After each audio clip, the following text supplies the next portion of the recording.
So I go out to Vegas for the big fight, the big mixed martial arts event. But before we can get to that, I decide to order myself some dinner. Now, you must understand, out here in Oregon, and fellow Oregonians will attest, we don't have Italian food. You could go get pizza, or you could go to the Olive Garden. But you're not going to find, for whatever, we've got every kind of food you could think of. We're not some backwards, stuck 50 years ago city. But for whatever reason, we just don't have Italian restaurants. We all know it. But there's never been a proprietor that comes along and opens Italian. Now, that isn't totally literal, but boy, it's close. Getting Italian food out here is a trick to the highest of levels. So anytime I travel, it seems that I will spend the week eating Italian food. Right? I was just in New York, Italian food all over the place. Go out to Vegas, it's always Italian food. Okay, store that away because I go to Uber Eats. I'm back in my room. Go to the thing for ESPN. We had an early break. Early day, we're done until the following day. It's like 4 o'clock. I don't have anyone to hang out with. I don't have a car. I mean, it's one of these things, right? The ESPN crew all gets pulled in different directions. The bosses are in their room working. The crew has got something going on, maybe even going out and having a fun time and letting their hair down. But either way, everybody's pulled in these different directions. I don't have anybody to hang out with. Great, no problem. I'll just Uber Eats a meal. So I go and get an Italian meal. And I knew that I over-ordered from the beginning. I kept seeing things on the menu that I haven't had those tastes in forever, and I don't even know how long it's going to be. Here's one that comes to mind, manicotti. You used to be able to find cannelloni and manicotti on any menu anytime you went to Italian. Now even Italian places don't have manicotti or cannelloni. This Italian place, Carmine's, that I was ordering from, still did not have cannelloni on the menu. But they have manicotti. I haven't seen it in forever. Boom, I push the button. Then there was I got to get bolognese just because I know what it is. Boom, I push the button. I've got to get the veal parmesan. It's on the menu. Boom, push the button. Then I come across something called a vodka penne, which is a pasta dish. And I've told you guys about the vodka pizza that I had in Brooklyn for Cejudo versus Dillashaw. Could not quit eating it. It was so good. It was just absolutely fantastic. So I'm kind of equating the two because this pasta dish has the word vodka in it. Then maybe it's going to taste like that pizza. Okay, great. I pushed the button. Then you got to get some calamari as an appetizer. There's this bread dish that comes, which is a bread that they then grill with mozzarella in between, stack another piece of bread on it, put another piece of mozzarella in between, keep doing this for about 6 layers. They then set this entire cheesy warm loaf in a bed of broth consisting of garlic, wine, butter, and lemon. Got to give that a try. So I knew that I overordered. Okay, it's just me. But we stay at a place called Vdara. Relevant to the story. Because Vdara is it's very new. It's in that new area. What do they call that in Vegas? It's called City Center. The Cosmopolitan sits right there. Aria sits right there. Some of the newer properties. And with the newness, it's just going to be nice. They're not worn out yet. The carpet hasn't all been walked on and people lived in there and all the things that go on in Vegas where you're breaking lamps. It just hasn't happened to this place yet. So it's very nice. But one of the gimmicks they did to separate themselves is every room is a suite. Now, all that means it's not a whole lot bigger room than any hotel that you've ever been in. But the layout is a little different. So the bathroom, you've got a little more space and you've got a tub. You've got your room with the TV, but then they put a wall through the room. And on the other side of that wall, they put a couch with a different TV. So it feels like you have 2 rooms, even though you don't. And then it comes with a real small kitchen area. Refrigerator, stove, no pots or pans or I mean, they just put it in there to say they have, but either way, it's there. And most importantly, in my case, a microwave. Plus, there's a table and chairs. There's somewhere to sit. That's a pretty damn nice hotel room. So I'm completely comfortable with not ever leaving the Vdara again, but I'm also comfortable with ordering too much food because I have a way to go. I got a refrigerator to store it in and a microwave to reheat it. So if what's the worst thing that happens? I have another meal all ready for me.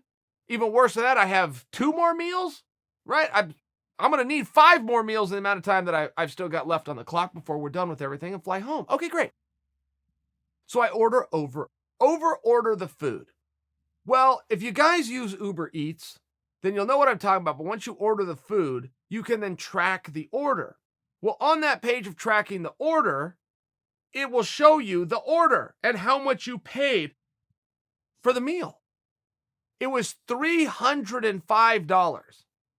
Now, when I saw that it was $305 for myself, and I just ordered Italian food, I mean, not for nothing, right? It was delicious and it was a lot of food, but this is Italian food. I wasn't getting caviar.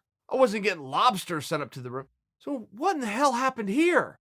So I go back and I do a little investigative work as I'm sitting there waiting for the delivery to come. Well, the fine print on Carmine's is every single meal is served family style, and it is meant to feed 4 to 5 people.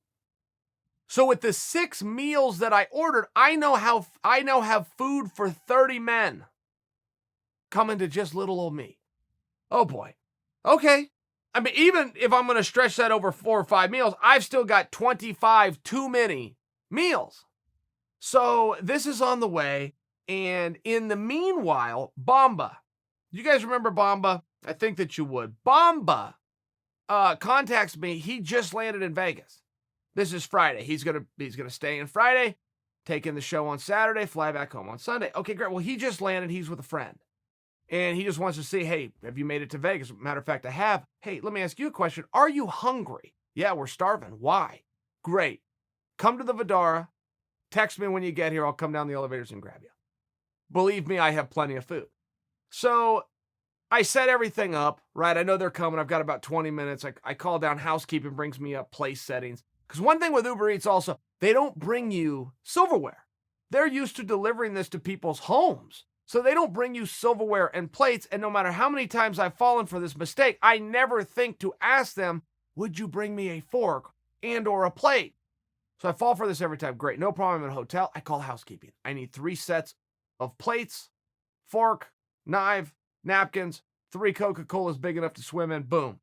Bring it right up to me. I've got the table set by the time Bomba and his buddy roll in. I've got all the food laid out. And I mean, it's food for 30. It is a laughable, ridiculous amount of food. And it's just me. Okay, great. Everything's cool in the gang. We're getting ready. We're going to have this great meal. Earthquake starts. Bomba looks over at we have a, I guess you would call it a chandelier. It was I feel like chandelier is a real classy, very high-end word.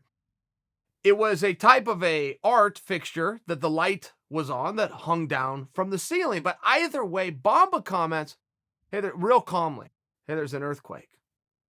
Now, the reason he says this as he points to is the chandelier swaying for no known reason. Now, I don't believe that he's correct. I chalk it up to, maybe the wind blew. He's like, no, it's an earthquake. Real calm. All of a sudden, sure enough, man, we are in an earthquake. And I will tell you, it was mixed emotions because the first emotion was, oh, cool, we're in an earthquake. I'm from Oregon. I've been in an earthquake before. I remember taking classes on this in the 5th grade. Miss Petty was my teacher. And I remember when she was giving us and my classmates instruction on what to do in an earthquake. Even she didn't want to give us the instruction because it was a waste of time because we live in Oregon. She even presented it kind of that way. Okay, here, we got to go through this. It's important. The school requires this. Something along these lines. But I couldn't remember what you do. Okay, do you jump in a bathtub? Do you get in a door jam? Or is it just the opposite? And you avoid the door? Do you get under a desk? I couldn't remember what to do. So I'm having enough time to process oh, cool.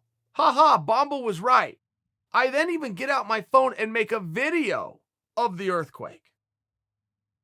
This sumbitch never ends. I get done making the video. I get a call from Glenn. We're asking each other the same questions. Hey, what are the rules on this? He's 3 floors below me. What are the rules on this? Do we get to a fire escape, sprint out of this place and get outside? Do you stay where you are? Neither one of us could remember. The earthquake is still going, guys.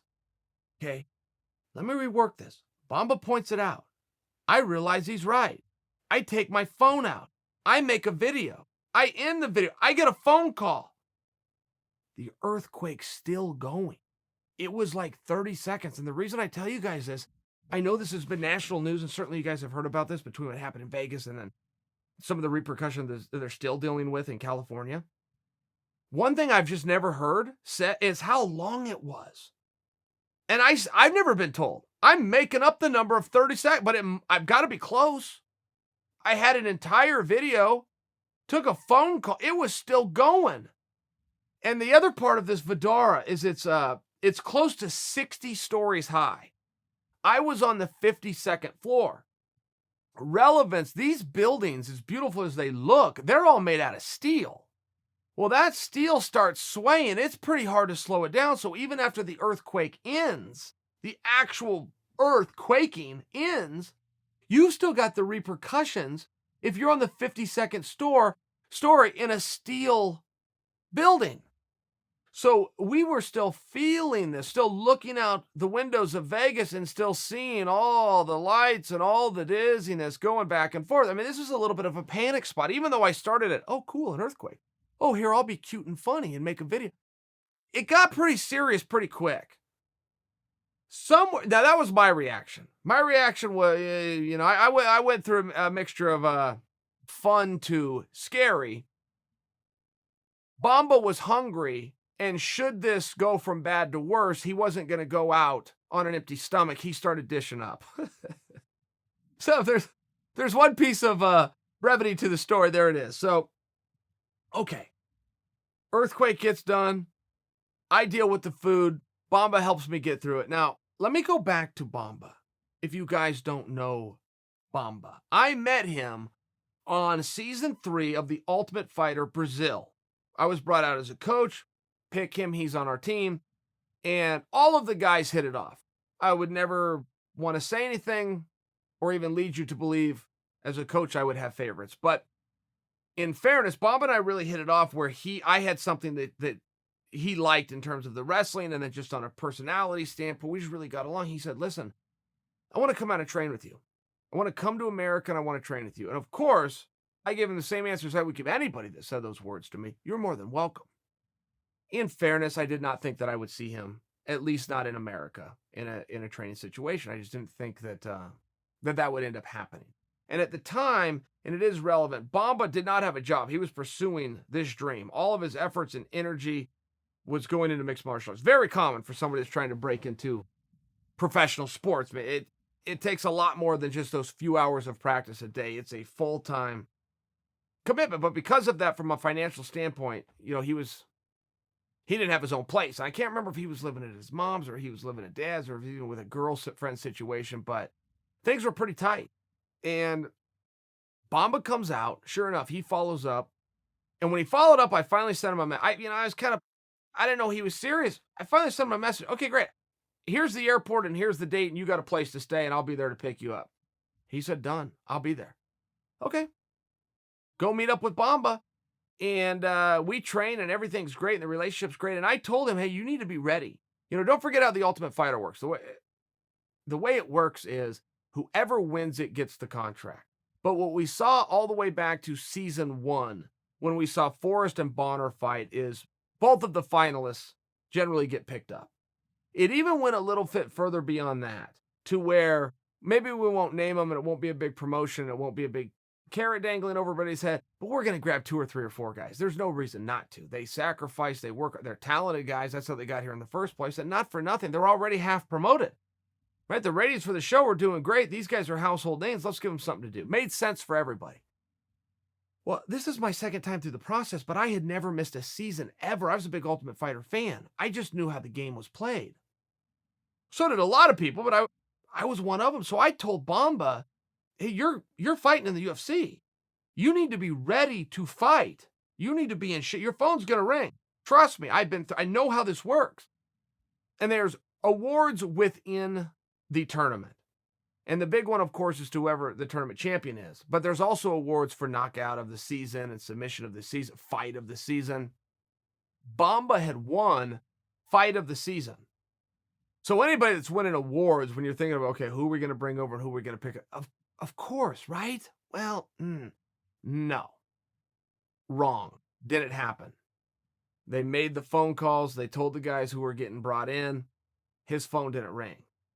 And he was in the back of the car. We were driving to LA. I had rented the car. I'm driving it. Miss Brittany's in the front. Bomba's in the back. We're driving. I find this out. I told him he was getting picked up, and he didn't. So I make we handle that. It ends up all working out for, hey, this guy's fight of the season, and traditionally this is how it works. Great. Bomba gets in. He lives his dream. He had to do it at the wrong weight class. He did it with a tough opponent, but he got that experience. He ends up, Jay Glazer, who Bomba had met, is going to open a gym in California. And Bomba really liked California. A lot of that is a weather issue. A lot of our Brazilian friends that come over here to Portland they just don't make it that long. They either go out to ATT because it's in Florida, or they go to an Extreme Couture because it's in Vegas, or they like to go back to California. It's a sunshine issue. So Bomba wants to go back to California, and Glazer's opening a gym. Bomba's also won 2 World Jiu-Jitsu Championships. I should mention that because he wanted me to call Glaze and just say, listen, heard you're opening a gym. If you don't have a jiu-jitsu coach, I'd really like to be considered for that. So I call Glaze, we've got a great relationship with, and I say, hey, can you look after Bomba? Glaze says yes. I didn't elaborate that meant just Bomba, was looking for an interview and get a job as your jiu-jitsu coach. Glaze just threw his arms around him. Next thing I know, Bomba's living at Jay Glazer's place in Beverly Hills. Now, don't forget, this is a guy who was on a couch who's migrated over here. It's tough. This is really tough to do. He doesn't have a whole bunch of connections and a whole bunch of coin in his pocket and really a way to go. He's just out for the adventure. He's going to slug it out, but he's a good-looking, talented guy. Everybody seems to like him, and he's got a rare skill set. Okay, great. He's now living in Beverly Hills at Jay Glazer's house. He starts working at Jay Glazer's gym. He meets a superstar by the name of Demi Lovato and begins to date her and fly privately all around the world. I mean, this guy's he's got it made to the highest of levels. Next thing I know, he's in some rap video with Wiz Khalifa or Quiz Watifa or this rap guy. Bomba's on TV, gets picked up in Bellator. Bellator loves him. Demi's in the front row. She's helping promote. Everything's going his way. Haven't seen Bomba. I stay in contact with Bomba very regularly, but I haven't seen Bomba until he comes over for the Carmine's Italian feed. So we catch up, and we have a very nice hour together, and we experience an earthquake, and he brought a friend who was a terrific, and we have a really nice time for about an hour, and then they have to go. Now, I get it, right? Couple of guys out on the town. I fully understand it. And I said to Bomba, I said, by the way, what is it you guys are going to do tonight? I'm going to stay here with the Italian food. I'm going to turn a movie on. I'm going to call Miss B, but what are you guys going to go do? And Bomba says, well, I have a student. Great guy. And he told me if I ever come to Vegas to let him know that, he'll show me a good time. And his dad owns a hotel here. So he kind of knows where to go. And I go, oh, that's great. And Bomba looks out the window and he goes, oh, that's his dad. And I turn my head and I look, the Wynn. I go, the Wynn? Steve Wynn is this guy's dad. He goes, yes, Steve Wynn. That's right. I go, well, what's your student's name? He goes, Chris Wynn. Oh, okay. Yes, Bomba. I imagine you are going to have, what do the kids call it? The hookup for the evening. I imagine you're going to have a pretty good time. Send me a couple of videos. Let me know. Let me see where you're going.